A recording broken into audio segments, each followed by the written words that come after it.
Sir, हाँ sir एक बात है सर, जैसे अपन है ना, हाँ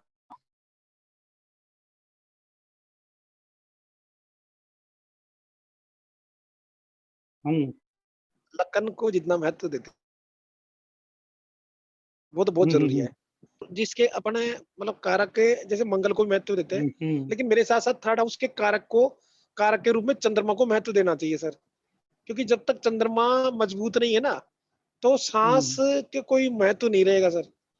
क्योंकि हाँ बिल्कुल सही करेगा। मन जो है ना, मन अगर मजबूत होगा तो ही सांस आएगा, वरना हाँ आप कितने ही बिल्कुल बड़े सही। सांसी हो, अगर चंद्रमा आपका सही नहीं है ना सर, तो मेरे हिसाब से आज के जमाने में बहुत सारी समस्याओं का सामना करना पड़ेगा इंसान को। बिल्कुल बिल्कुल सत्य कह रहे हो आप। इसमें मैं थोड़ा सा प्रकाश डालूं आपको। जो विकास जी ने बात कही, वो जो हमारे समस्त ऋषि गणों ने उसमें बहुत प्राथमिकता से कहा। क्या कहते हैं शास्त्र कि लगन और चंद्र में जो बलवान हो उसको स्थापित करके कुंडली का वर्णन करो। आगे क्या कहते हैं कि उन्होंने 3 लग्नों को निर्धारित किया। लगन, चंद्र लगन और सूर्य लगन। जो सुदर्शन चक्र बनता है उसी से बनता है। तो हमको तीनों लोगों का पूरा विश्लेषण करना चाहिए। लघु पाराशरी में पाराशरी भगवान ने एक बहुत जोरदार बात लिखी है। वो क्या कि लग्नाधारिस, जहां जिस भाव में लगन बैठे हुए उसका स्वामी। चंद्राशीष, जहां चंद्रमा बैठे हुए उसका स्वामी। और सूर्याशीष, जिसमें सूर्य बैठे हैं, अगर वो तीनों संबंध करके केंद्र त्रिकोण में आ जाए तो वह कुंडली श्रेष्ठतम हो जाती है। तो हम बिल्कुल सही कह रहे हो। हमारे यहाँ जैसा कि मैंने शुरुआत में कहा था कि देह है पहला भाव। देह यानी गुरु, यानी मैं, यानी जीव, यानी पृथ्वी, है ना।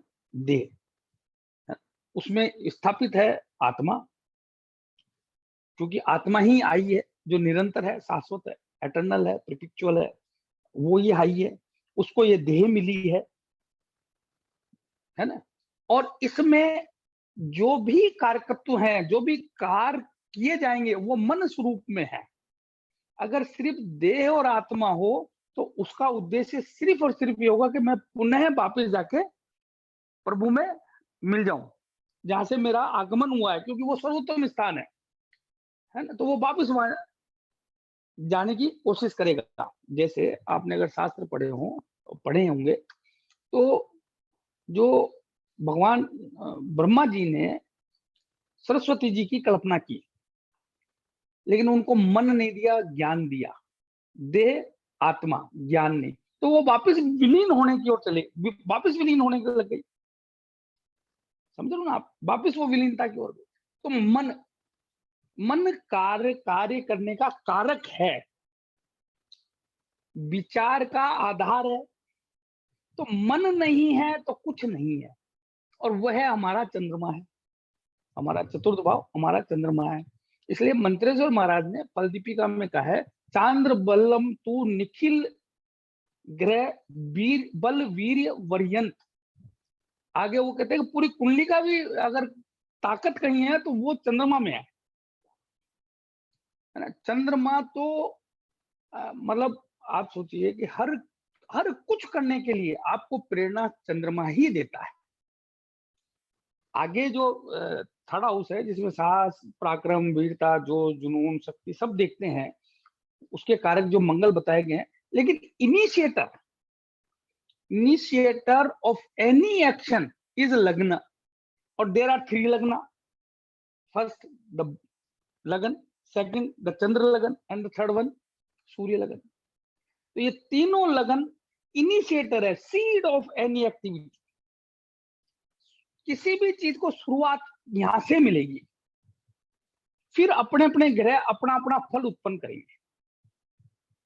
जैसे लग्नेश कोई ग्रह हो सकता है, लग्नेश कोई ग्रह हो सकता है, सूर्य एक ग्रह और चंद्रमा एक ग्रह।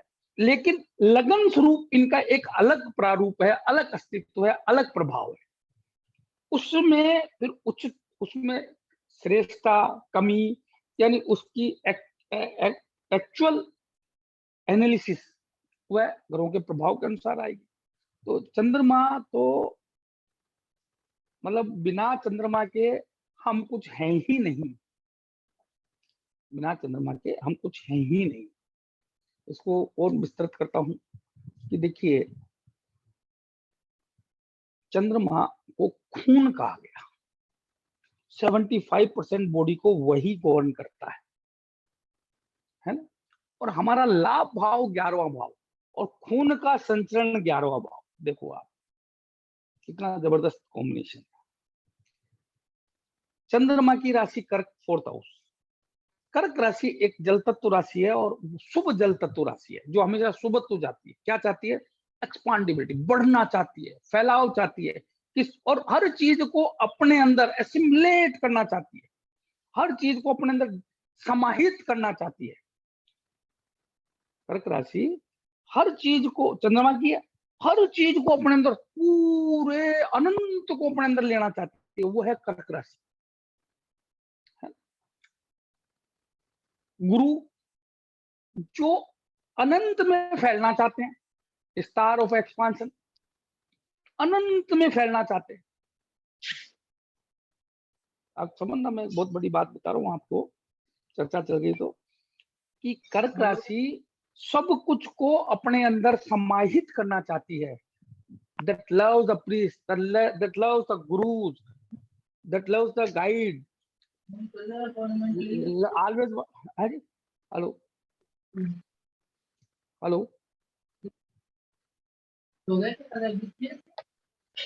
प्लीज ये थोड़ा सा, तो वो हर चीज को अपने अंदर समाहित कर लेना चाहती है। शुभ और अशुभ उसका ख्याल उसको नहीं करना है, लेकिन वो ज्यादा किसको पसंद करती है? शुभ। और हमको क्या देना उसको? तो वो अपने अंदर, जैसे समुद्र सब कुछ ले लेता अपने अंदर। समुद्र कर्क राशि है, चंद्रमा ही है, नदियां सब कर्क राशि है। इसमें बहुत आगे बात करूंगा, पर मैं चंद्रमा की बात आगे तो बता रहा हूं। गुरु, गजकेसरी योग, गुरु सबसे ज्यादा पसंद करते हैं कर्क राशि को, क्योंकि वहां उच्च के होते हैं। क्यों? गुरु फैलना चाहते हैं, गुरु फैलना चाहते हैं। कर्क राशि फैलाव, और इस फैलाव को असीमितता कोई ग्रह प्राप्त करते हैं, तो वो कौन? शनि। एंडलेस, शनि की शुरुआत और अंत का कोई पता नहीं। इसलिए ज्योतिष शास्त्र में क्या कहा गया है कि जिस भी ज्योतिषी का लगन लग्नेश द्वितीय के साथ शनि गुरु चंद्र का योग हो जाए, वह बहुत बहुत ज्यादा फैलाव को पाता है, गहराई को पाता है। तो उसपे और आगे बात करेंगे। इस पे आप, ये मैंने आपको एक पॉइंट दिया है, तो आप इस पे मनन मंथन करना कि इनकी राशियों को विस्थापित करना कैसे, क्यों कहा गया है। तो चंद्रमा का तो आप सिर्फ पराक्रम ही नहीं, आप जो कुछ भी, बिना चंद्रमा के बलवान के कुंडली बलवान नहीं होती, बिना लगन बलवान के कुंडली बलवान नहीं होती, बिना सूर्य बलवान के कुंडली बलवान नहीं होती। प्राथमिकता जो सीक्वेंस है, लगन है, यानी मेरी बॉडी है, द एग्जीक्यूटर है, द एक्शन टेकर है, the doer of the action है, that is my body, the director of that body is my man. वो इंक्लाइन करता है मेरे को, वो मेरे को वो दिशा निर्देश देता है, वो उत्पन्न करता है कार्य करने की इच्छा, है ना, वो मेरा चंद्रमा है ना। तो और आत्मा शाश्वत है, वो तो इन दोनों को मिला के चलती है, वो है तो आगे कुछ है। तो इसलिए चंद्रमा के बिना कुछ नहीं। इसलिए क्या कहा गया? समस्त कृपा चंद्रमा में है, समस्त काम शक्ति। मैं बार बार रिपीट भी करता हूँ, शायद आप पिछले वीडियो देखेंगे तो मैंने कई बार रिपीट किया था, काम शक्ति। अब काम शक्ति को एक पर्टिकुलर क्षेत्र में नहीं लेना चाहिए। काम शक्ति का मतलब क्रियामान स्थिति। कर्म शक्ति, काम शक्ति, कर्म शक्ति, कृपा, करुणा, कल्पना, है ना, कोमलता, सौम्यता, सहजता, स्वीकार्यता, है ना, दया, ये सब हम चंद्रमा से ही देखते हैं। जल, कोम, ये सब चीजें, है ना। तो कर्म शक्ति बिना चंद्रमा के बलवान के नहीं होगी। इसलिए आपका बिल्कुल कथन सही है, इस पे और विवेचन करेंगे। तो चंद्रमा को हर व्यक्ति का प्राथमिक, हम ज्योतिषी हैं, चलो एक अलग विषय पे चलेगी बात, इसको कंप्लीट करते हैं कि हम ज्योतिषी हैं।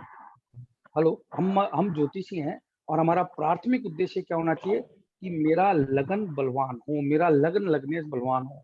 और लगन जो है मेरा देह है, देह यानी मेरा जीव यानी बृहस्पति।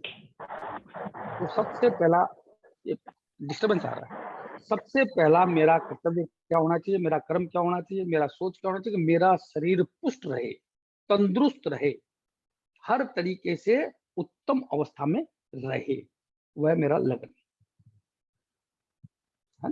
दूसरा मेरा उद्देश्य होना चाहिए कि मेरा आत्मबल, आत्मविश्वास है ना, प्रभु की कृपा, वो मेरी आत्मा। तो सूर्य को बलवान करना है। अब उसको बलवान करने के लिए, अब सूर्य तो राजा भी है, सूर्य है जो पिता भी है, सूर्य जो है मान सम्मान भी है, यश भी है, प्रतिष्ठा भी है, उन सबकी प्राप्ति आपको करनी है। फिर आपका तीसरा उद्देश्य है चंद्रमा, चंद्रमा को बलवान करना। चंद्रमा को रोज देखिए, शरीर को जिस प्रकार नित्य भोजन चाहिए, शुद्ध सात्विक और पौष्टिक भोजन चाहिए, नियमित रूप से चाहिए, उसी तरह नित्य आत्मा को भोजन चाहिए, नित्य चंद्रमा यानी मन को भोजन चाहिए, नित्य। अब हो क्या रहा है, हम शरीर को खूब भोजन देते हैं पर मन को जहर देते हैं। कैसे? मेरे पास पैसा नहीं, मेरा परिवार खराब है, फलाना आदमी मेरे को तकलीफ दे रहा है, मेरे ये हो गया, मेरे वो हो गया, तो वो सारे दिन आप क्या दे रहे हो उसको, बेचारे को विष पिला रहे हो। जबकि वो चाहता क्या है, वो कहता है अरे भाई तेरे को कृपा चाहिए, करुणा चाहिए, अनुकंपा चाहिए, आपको कर्म सिद्धि चाहिए, कार्य सिद्धि, तो तू सोच मेरे पास सब कुछ भगवान ने सब कुछ दिया है, इसी में मैं आनंद ले रहा हूँ, सब बढ़िया है, मेरे दोस्त बढ़िया है, पत्नी बढ़िया है, बच्चे बढ़िया है, सब कुछ बढ़िया है, तो उसको भोजन मिलेगा। आत्मा को भोजन, आत्मा को भोजन मिलता है सत्कर्म से, सतवचन से, सत्संग से, है ना, प्रभु आराधना से, उससे अपन को, तो हमको तीनों को फीड देना बहुत जरूरी है। तो मंत्रोच्चार करते हैं, उससे आत्मा बढ़ती है। आत्मा सो परमात्मा, अहम ब्रह्मास्मि ब्रह्मासु नापरा, है ना। तो वो आत्मा को बलवान करता है, तो आपका परमपिता परमेश्वर से संबंध जुड़ता है। आप अच्छी सोचों को अपने मन मस्तिष्क, अपने मन को देते हो, अपने शरीर को देते हो, तो आपका चंद्रमा बलवान होता है, तो आपकी कार्य सिद्धि, कर्म सिद्धि, है ना, कृपा, प्रभु कृपा जिसको कहते हैं, ये कर्म सिद्धि, कार्य सिद्धि, ये सब उस समय होनी है आपके अंदर। काम शक्ति भी तभी मिलनी है, काम यानी कार्य करने की शक्ति, बट और तो आपको उसको वो भोजन, वो उनका भोजन वो देना है। आपको अपना लगन है, आपका जीव है, उसका भोजन आपको देना है। तो तीनों को बरोबर ढंग से फीडिंग करनी चाहिए।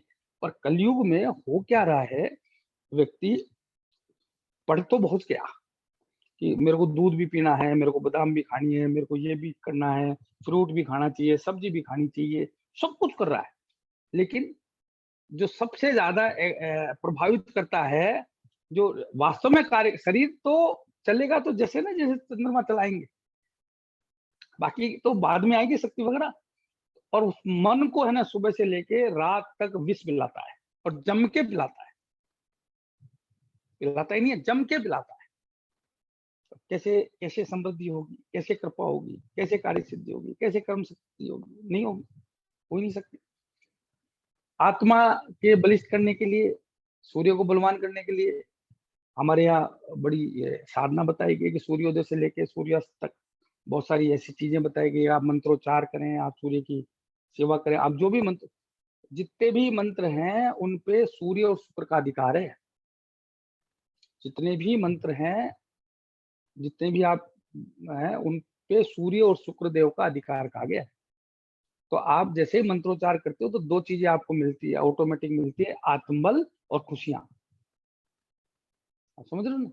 Love like a lover, that is Venus, that creates the mantra and the fortification your soul, that is by the mantra.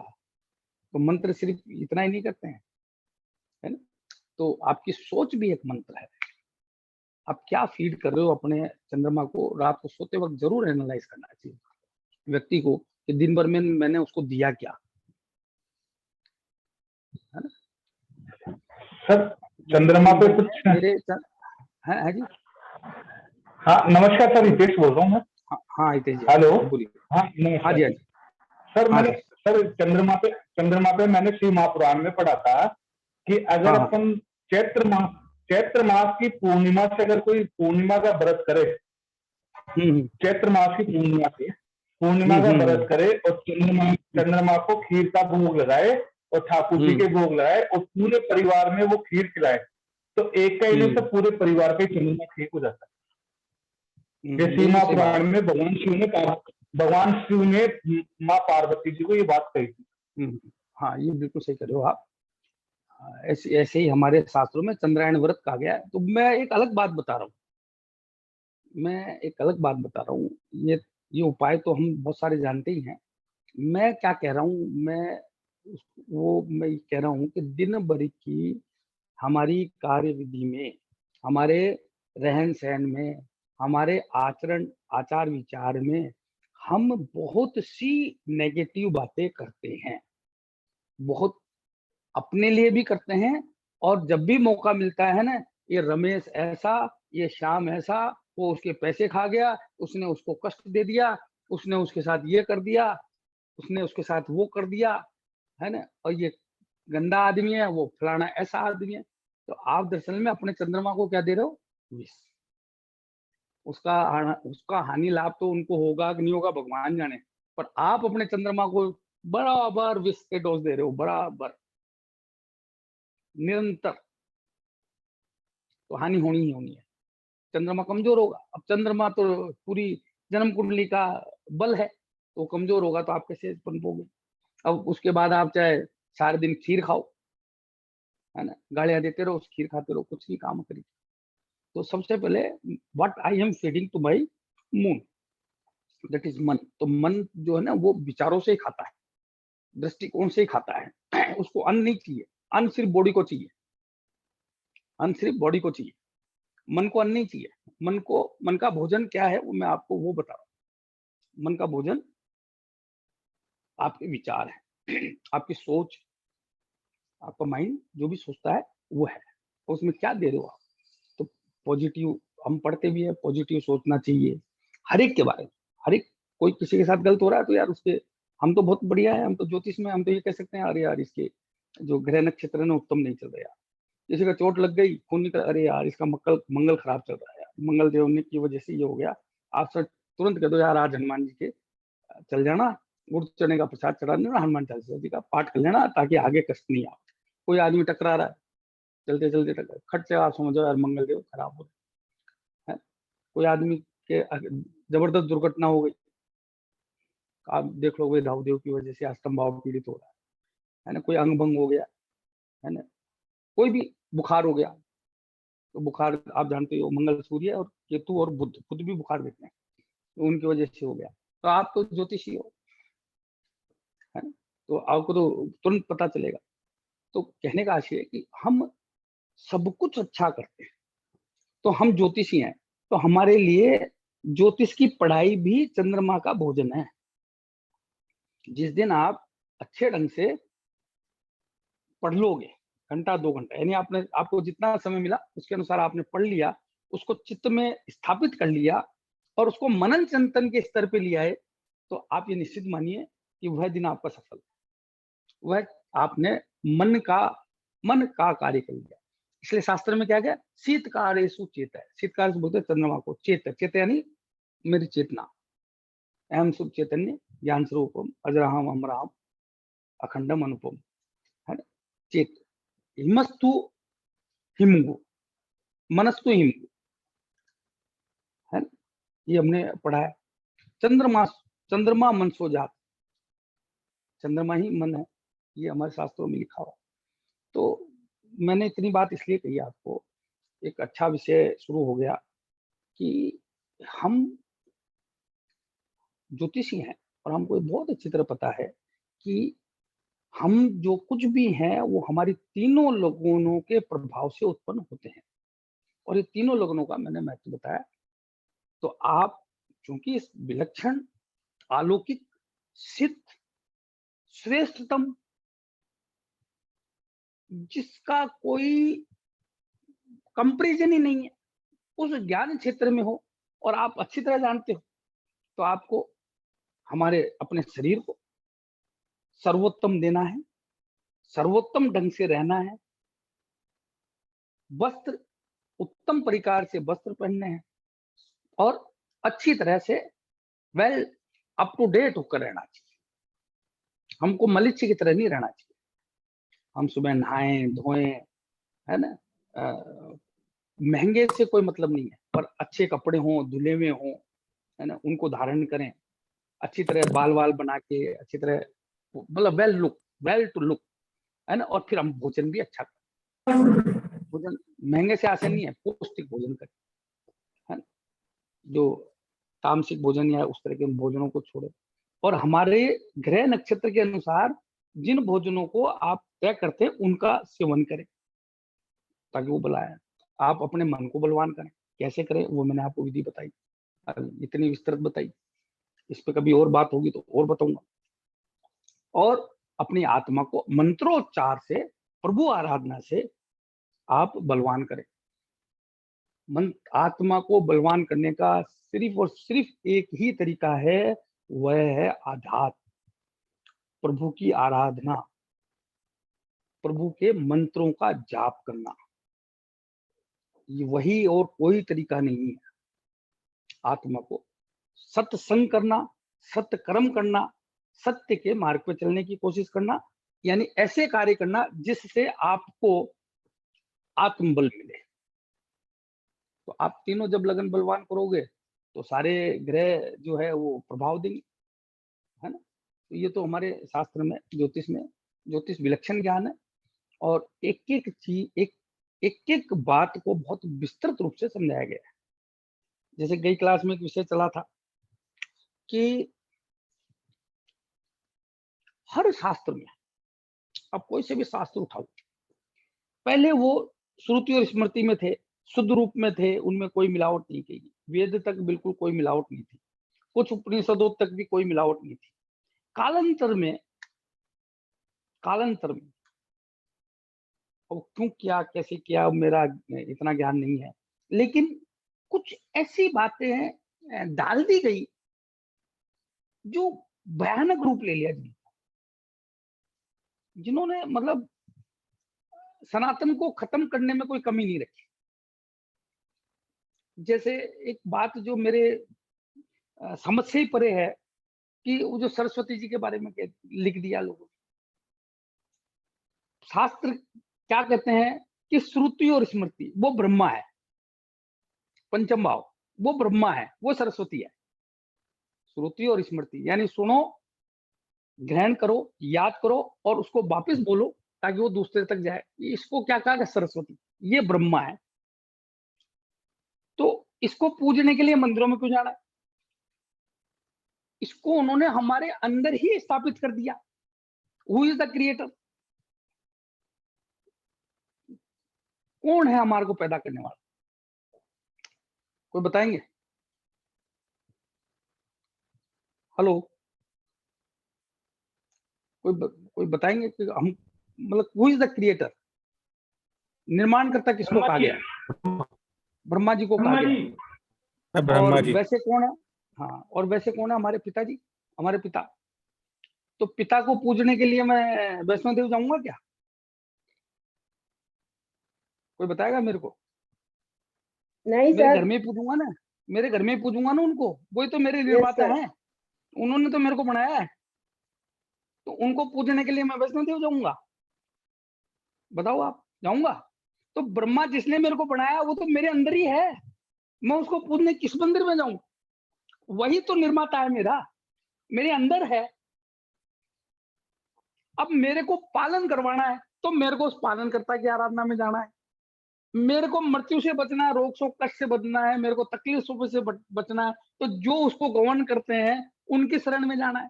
तो मैं विष्णु आराधना भी करूंगा तो मैं शिव आराधना भी करूंगा। तो ब्रह्मा की आराधना के लिए मैं बाहर कैसे जाऊंगा ये बताऊंगा? वो तो मेरे पिता है, उन्होंने तो बनाया है मुझे, तो उसके मंदिर की क्या जरूरत है? मेरा शरीर ही उसका मंदिर है, मेरा शरीर ही उसका मंदिर है। तो साहब उसको एक किदवंती में जोड़ दिया, इसलिए ब्रह्मा जी का मंदिर नहीं बनाया जाता। वेदों में क्या कहा गया, इसलिए नहीं बनाया जाता। अहम सुख चैतन्य ज्ञान स्वरूपम, जब मैं ज्ञान स्वरूप हूं तो मेरी आकृति कैसे हो सकती है, मैं किसी एक जगह कैसे स्थापित हो सकता हूं? मैं तो, आप समझ गए ना? तो जैसे मेरे पिता मेरे घर में है, ऐसे ही ब्रह्मा जी मेरे अंदर है। तो उनका जो भोजन है, जो अभी बात करी बहुत बढ़िया विकास जी ने, कि जो उनका भोजन है वो जो मैंने अभी आपको बताया, ये तीनों चीजों को जब हम बढ़ाते हैं तो ये ब्रह्मा जी की साधना है। और जो हमारा गुरु मंत्र है वो यही है, उसी में दुनिया का सब सार छिपा हुआ है। अहम शुद्ध चैतन्य, आई एम वेरी प्योरिफाइड, जो मैंने आपको पूरा समझाया, तो ब्रह्म स्वरूप है। तो शास्त्रों में ये बातें जो बाद में लिख दी गई, जैसे इंद्र के बारे में लिख दी गई, यम के बारे में लिख दी गई, यमी के बारे में लिख दी गई, कुछ कुछ था उस पे। अभी वीडियो बनेगा इसलिए थोड़ा मैं उस पर कभी एकांत में बात करेंगे। और उन्होंने शायद सनातन को बहुत नुकसान किया है। जो बातें हैं ना, जैसे अग्रसेन जी, जो वणिक वर्ग है, वो अग्रसेन जी की वंशज कहलाते हैं। और उनको जो पढ़ाया जाता है, उनके शास्त्र में जो लिखा हुआ है, वहां ये लिखा हुआ है कि अग्रसेन जी की एक वाइफ बहुत सुंदर थी, तो यह इंद्र की उन पर दृष्टि पड़ गई, तो वो उनका अपहरण करना चाहते थे, या अपहरण कर लिया था, ऐसा कुछ लिखा है। अब वो जितने भी वणिक वर्ग है ना, वो इंद्र को नहीं मानते, इंद्र को शत्रु मानते हैं, क्योंकि डिपिक्शन ऐसा कर दिया। आप समझो, है ना? पर क्या एक व्यक्ति जिनके, एक देवताओं के राजा, जिनके राज में दुनिया की सबसे बेहतरीन अप्सराएं नृत्य करती हों, क्या ये संभव है? क्या ये उत्तम बात है कि इस तरह लिख के एक समाज विशेष इंद्र को नहीं पूछता? तो बड़ी बड़ी ये क्या है कि सोची समझी लाइनें डाल डाल के। और लेकिन देखिए ज्योतिष कितना प्योर है, कितना प्योर है। क्या कभी आपने किसी ज्योतिष के किसी उसमें पढ़ा क्या, ग्रह के पूर्ण रूप से प्रभाव दिए हैं कि वो शुभ हैं तो ये शुभ है, और अशुभ है तो वो चीज ये नहीं देंगे बल्कि ये देंगे? स्पष्ट वर्णन है। कहीं आपने ये नहीं देखा होगा कि किसी एक को बहुत महिमा मंडित कर दिया, भाई जो कुछ है यही है। सूर्य को भी क्या कहा, रेगिस्तान कारक है, उसका भी ज्यादा अगर प्रकाश बढ़ गया तो रेगिस्तान बना देता है ना? तो ज्योतिष बिल्कुल निखालिस और प्योर है, जिसमें मिलावट शायद संभव नहीं हो पाई, है ना? इसलिए वो धीरे धीरे धीरे क्या, ज्योतिष का परिप्रेक्ष्य धीरे धीरे जो उसका क्षेत्र है वो धीरे धीरे कम हो गया। और आज देखो आप कितना सीमित हो गया कि आज उसका एक तरह से क्या कहते हैं उसको, कि टोना टोटके, जादू जादू टोना टोटका का एक शास्त्र है। बताओ आप कहां से कहां गए। तो अभी ये बात चल रही है, तो इसमें एक बात और मैं आगे बढ़ा दूं। तो हम ज्योतिषी हैं और ये तीनों कार्य हमको रोज करने चाहिए। मेरी देह पुष्ट होनी चाहिए, मेरा मन सर्वोत्तम को पाना चाहिए, और मेरी आत्मा बहुत बलवान होनी चाहिए। और उसको पाने के लिए मैं, है ना, उन सबको करने के लिए वो सब करना चाहिए जो मैं ज्योतिष से निर्धारित करता हूँ, है ना? क्या करेंगे सब लोग? कल से ही चार्ट बनाओ और शाम को लिखो उसमें कि मैंने आज मेरे तन को शुभ क्या दिया, मेरे मन को शुभ क्या दिया, और मेरी आत्मा को शुभ क्या दिया। और चार्ट में अगर आप लिखकर खुश होते हो तो वह आपका रियल अचीवमेंट है। क्या करेंगे? जी सर, बिल्कुल करेंगे सर, जरूर करेंगे। हाँ बिल्कुल सर, बिल्कुल। हाँ। तो अब मैं एक बात और उसमें जोड़ता हूँ, जरूर जो बात करेंगे चल गई सर। धर्म। हाँ, एक बात और कहता हूँ कि देखिए, इष्ट का निर्धारण शास्त्र में, हमारे ज्योतिष में एक बहुत विलक्षण बात कही गई है, इष्ट का निर्धारण। यानी कि मेरी सारी शक्तियां किस एक शक्ति से इनिशिएट, मतलब इनिशिएट होती है, एक्सपांड होती है, यानी वो मेरा पिवोट है, यानी मेरा वो की है, उसका निर्धारण कहा गया है। और जैसा एक बार विकास जी ने एक श्लोक सुनाया था कि रामचरितमानस का, कि बिना इष्ट के तो कोई ज्ञान सिद्ध होता ही नहीं है। विकास जी सुनाओ ना, वो क्या है पूरा? बिना इष्ट के, बिना गुरु के। अभी अभी अभी थोड़ा याद नहीं है, मैं देख के आपको जितना है बताऊंगा बोल सर। दो। जितना नहीं, बोल अभी दो। याद नहीं है सर, वो याद नहीं है। हाँ वो उसका मेरे को मन याद है यही है। वो भाई, वो बिना बिना इष्ट के तीनों व्यर्थ थे। हाँ सर ऐसा था कुछ, विद्या, विद्या, राजा और हाँ राजा और हाँ न्याय, ऐसा कुछ था सर। हाँ, ये तीनों ही भ्रष्ट हो जाते हैं, तो इनमें इष्ट की जरूरत होती है। तो मैं आपको थोड़ा सा आज इष्ट के निर्धारण पे थोड़ी बात करना चाहूंगा। देखिए, हमारा पंचम भाव वो है इष्ट निर्धारण में सर्वोपरि है। पंचम भाव से ही इष्ट का निर्धारण होता है। तो पंचम भाव में बैठे हुए ग्रह पर प्राथमिकता किसकी है? मैं देखो बार बार, ज्योतिष का एक विशेष नियम है जो मैं बार बार बोलता हूँ, भावे से ज्यादा भाव में बैठा हुआ ग्रह बलवान होता है, उससे ज्यादा उसके साथ बैठा हुआ ग्रह बलवान होता है ना। मैं बार बार बोलता हूँ, इस पर आप ध्यान करना, ये बहुत मूल बात बोलता हूँ मैं। तो पंचम भाव में जो ग्रह बैठे हुए वो, पंचमेश के साथ जो ग्रह बैठे हुए वो, और पंचमेश कहाँ बैठा हो, पंचमेश कौन है, उन तीनों को आप लिख लो और उनमें सबसे बलवान का निर्धारण करो, यानी शुभकर्ता का। बलवान से मेरा आशय शुभकर्ता। हम मैं अब आगे अपन शुभकर्ता और पाप, उनमें जो सबसे बलवान शुभकर्ता उसका नाम लिखो, और उसके अनुसार जो देवता बताए गए हैं, जिसमें मैं आगे लूंगा पूरा चैप्टर कि किस ग्रह के कौन से, उन देवता की अपन को आराधना करनी है, पहला नियम।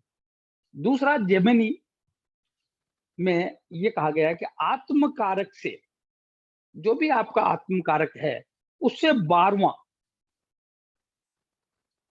12वें भाव में बैठे हुए ग्रह, 12 का स्वामी और 12वें के साथ बैठे हुए ग्रहों को लिख लो आप, है ना, उसमें सबसे बलवान कौन है। और तीसरा, जेमिनी में कहा है कि आत्म कारक से छठा भाव, सॉरी अमात्य कारक से, अमात्य कारक से छठा भाव। तो छठे भाव में बैठे हुए ग्रह अमात्य कारक से, उसके साथ बैठे ग्रह